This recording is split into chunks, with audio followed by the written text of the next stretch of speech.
Praise the name of Jesus. I welcome to our telecast, Instrument of Prayer. The Instrument of Prayer. The topic before us today is prayer and the glory of God. Prayer and the glory of God. Each time we pray, we expect an answer. And once the answer comes, there's that joy, that fulfillment, that satisfaction we get. And you said something in the book of John chapter 16 verse 24. John 16, 24, it says something. He said, hitherto ye have asked nothing in my name. He said, ask and ye shall receive. So it's expected each time you ask, God is ready for you to give you an answer. That your joy may be full. Wow. So Jesus is saying when you ask, your joy will be full because God is ready to answer. But it's an aspect of prayer again which is more crucial, I think, in my own opinion, more important to God. And what is that? The aspect of His glory. The aspect of His glory. Let's talk about the book of John chapter 14, reading verse 13. John 14, reading verse 13. It said, and whatsoever you shall ask in my name, whatsoever you shall ask in my name, say, that will I do, that the Father may be glorified in the Son.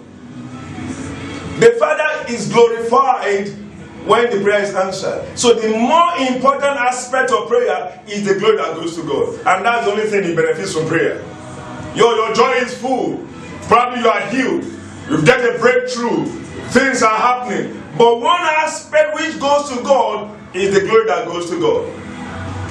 I mean, let's examine some cases. Look at a case like the case of Lazarus in John 11. We can even turn there, John 11.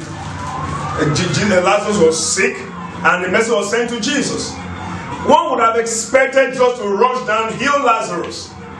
But you can tell too well that the glory that will come to God by healing him of sickness cannot be compared with the glory that came to God by raising him from the dead 4 days in the tomb.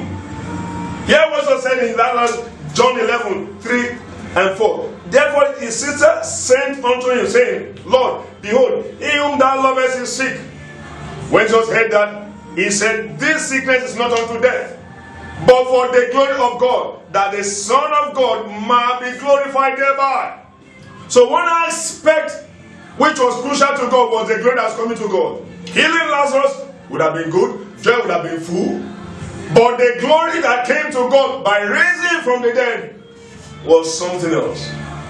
God is more concerned about being glorified. About being glorified. Is it the case of Joseph?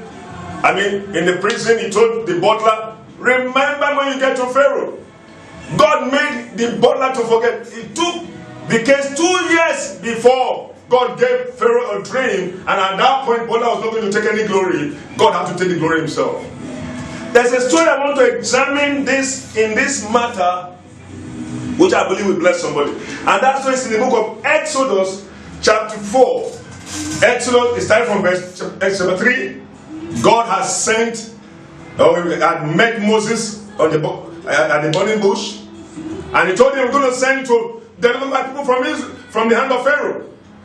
And chapter 4, verse 21 now.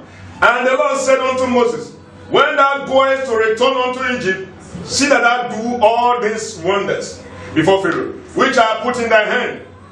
But I will harden his heart.